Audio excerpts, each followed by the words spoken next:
हम अधर्मी हम हमें तुम्हें वो कैसे बिल्कुल मिले? सीधे साधे शब्दों में बताते हैं। जैसे मुगल सराय से ट्रेन चली और मथुरा स्टेशन आई, तो आपको मथुरा में बैठना पड़ेगा या मुगल सराय जाना पड़ेगा? आप बोलो। अगर जहां इस ट्रेन मिली ना वहीं बैठ गए ना, तो आप हमारी ट्रेन को क्यों देखते हो, कहां से बनी और कहां से चली? अब आपको वृंदावन में मिल गई ना, यहीं से बैठ जाओ, निकल चलो, यहीं से बैठ जाओ। अब तुम उसको पीछे क्यों सोचो? अब जहां बैठे हो यहीं से बैठ जाओ, यहीं से बैठ जाओ। अर्थात हमारी बात मान लो। तात स्वर्ग अपवर्ग सुख धरी तुला एक अंग। दोस्तों, राधे राधे बोलते रहें और बाबा जी के प्रवचन को आगे बढ़ाते रहें और सुनते रहें। राधे राधे दोस्तों। तूल न ताहि सकल मिल जो सुख लव सत्संग। क्यों कहा गया ये कि लव मात्र के सत्संग से बात बन जाएगी? जो स्वर्ग में सुख नहीं है, जो मोक्ष में सुख नहीं है, जो लौकिक मृत्यु लोक में सुख नहीं, वो संत संग में सुख है। क्या वो एक क्षण में वो आपको वस्तु दे देंगे जो जीवन भर कमाया है? आप संतों के हृदय को नहीं जानते, उसका महत्व तो नहीं जानते। एक क्षण में वो दे देंगे जिसका अनुभव करने के लिए उन्होंने बहुत ताप सहे हैं, बहुत कष्ट सहा है। अब उसे आप स्वीकार कर लो। पर हम लोग ऐसे आते हैं संतों के पास, ऐसे का मतलब अहंकार युक्त, ऐसे नहीं आते। ऐसे अगर आए तो पेट भर जाए, अर्थात विश्राम मिल जाए। ओहो, आज संत समागम मिला, आज तो मैं निहाल हो गया, आज तो जो वचन मिले उनसे निहाल हो गया। तो ये बात नहीं सोचनी है। आज से अगर हम श्री जी की शरण में हैं और हमने राधा राधा राधा और मर गए, इतने में प्राण निकल गए, तो इतने में श्री जी मिल जाएंगे। इस बात को समझो। पुत्र के बहाने से नारायण पुकारा तो भगवान मिल गए ना अंतिम समय में। अच्छा, हमें पता नहीं कि अंतिम कब हो जाएगा, तो हमें हर श्वास में नाम जप करना है। अगर नाम में हम हैं तो हमको ये डर नहीं है कि हमारे 40 साल व्यतीत हो गए। कम से कम भगवान की कृपा कि 40 साल में आप जाग गई, नहीं तो पूरे के पूरे जीवन निकल जाते हैं और जग नहीं पाता जीव। आज जग गई, अब जितनी श्वासें बची हैं उनमें सावधानी पूर्वक गंदे आचरणों का त्याग, गंदी बातों के चिंतन का त्याग, गंदे दृश्य देखने का त्याग और सबकी सेवा का भावना, जो परिवार के या जो अतिथि आज, और नाम जप और भगवत अंदर से आश्रय, भगवत आश्रय। इसी जन्म में जितना समय बचा है उतने में भगवत प्राप्ति हो जाएगी। पक्का समझो, बात पर विश्वास कर लो। आखिरी श्वास जो होती फाइनल उसी का हो जाता है। जैसे हमें फोटो खिंचवा लें और ऐसे किया तो ऐसे आ जाएंगे ना। तो आखिरी श्वास में अगर हम संसार का चिंतन कर रहे हैं, जैसे आखिरी श्वास में घर परिवार सब कुछ छोड़कर भजन के लिए आए थे भरत जी महाराज, और हिरन के बच्चे में प्यार हो गया, आखिरी श्वास में हिरन के बच्चे का ध्यान किया, तो अगला जन्म हिरन में बन, भागवत में पढ़ के देख लो, हिरन बन गए ना। बस उस आखिरी श्वास का हमें पता नहीं, इसीलिए हम चिल्लाते रहते हैं जहां तक हो सके हर श्वास में राधा राधा राधा। तो जो आखिरी श्वास होगी वो आपको श्री जी तक पहुंचा देगी। हमें क्या डरना? आज हम जग गए हैं, बस आज से हम सही चलें तो हमारे जो 5 मिनट हैं, 10 मिनट हैं, 10 वर्ष हैं, इतने में काम बन जाएगा। जैसा कहें वैसे चलो। भगवान की प्राप्ति के लिए कोई कठोर तप करने की आवश्यकता नहीं है। भगवद आश्रय, नाम जप, और जहां हो वहीं उनकी सेवा मान लो। सास हैं, ससुर हैं, पति हैं, पुत्र हैं, परिवार के जन, ये सब भगवान की सेवा है।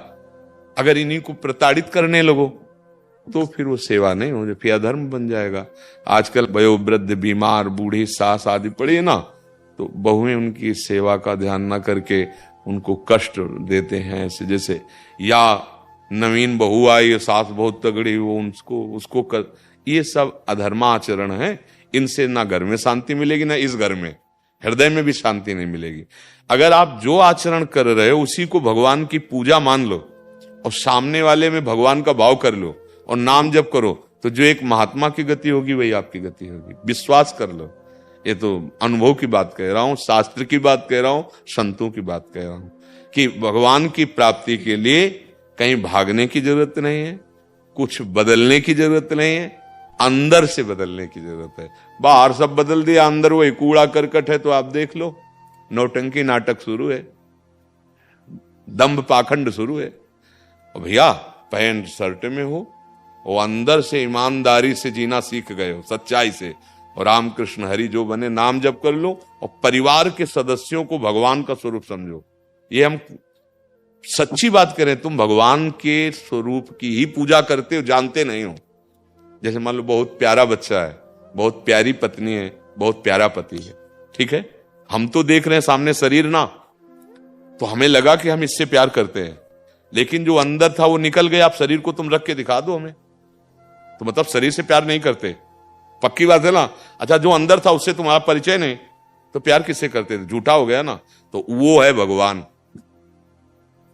अभी से मानने लगो, पति में भगवान, पत्नी में भगवान, पुत्र में भगवान, समाज, अभी काम बन जाए। पक्की बात वही है, बिजली वही है, सब में बिजली वही, यंत्र अलग अलग है, उनका प्रभाव अलग अलग है, नहीं, बिजली एक है। अगर मान लो, लोग इस बात को मान नहीं पा रहे, वो राक्षस है भगवान कैसे हो सकता है? भैया गड़ासे में भी बिजली होती है, वो चाहे चारा आवे, चाहे किसी का हाथ आवे, चाहे किसी गर्दन आवे, उसका काम काटना, बिजली गड़ासे में है ना। तो जीवन नष्ट भी बिजली कर रही है और जीवन का पोषण भी बिजली कर रही है।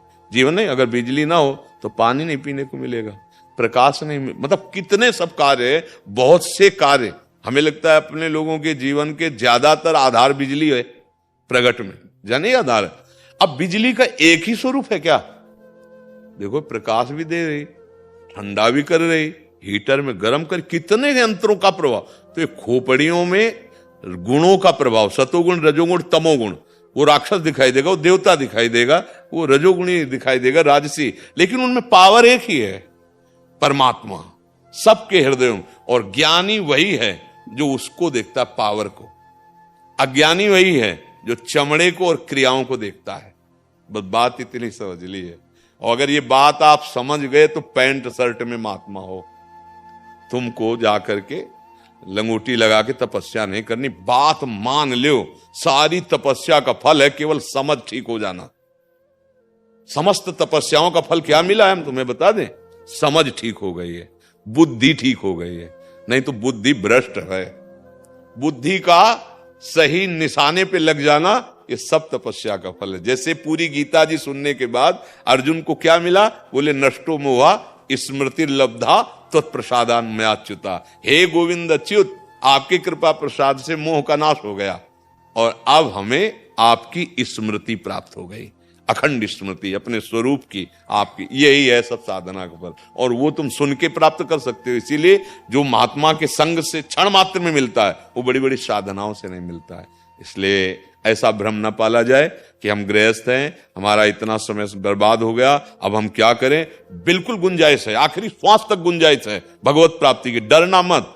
अब ये जरूर है कि अब जैसे जाग रहे हो तो फिर अब गंदे मार्ग का जो मन अनुसरण करता रहा है, अब उसको सहना पड़ेगा।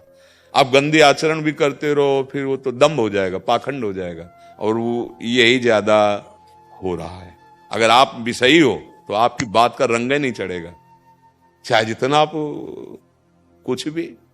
और आप अगर हृदय की ग्रंथि खोल चुके हैं तो एक शब्द जिसके कान में पड़ेगा ना, वो उसको जा करके जैसे अपने अधीन कर लेगा, उसको सत मार्ग में खड़ा कर देगा, उसको जागृत कर देगा, उसको भगवत प्राप्ति की अमोघश्च भगवत प्राप्ति करा के छोड़ेगा। पहले हमको चक का आनंद ले लेना है, भगवद आनंद, तब बात बनेगी। इसलिए बिल्कुल आखिरी श्वास में भी गुंजाइश है भगवत प्राप्ति की। ये इतना मतलब विश्वास कर लो कि जितनी श्वासें बची इसमें भगवत प्राप्ति हो जाएगी, पक्का हो जाएगी, इसमें कोई संशय नहीं। समझ पाए? वीडियो को लाइक करें और चैनल को सब्सक्राइब करें, और राधे राधे कमेंट में जरूर लिख दिया करें।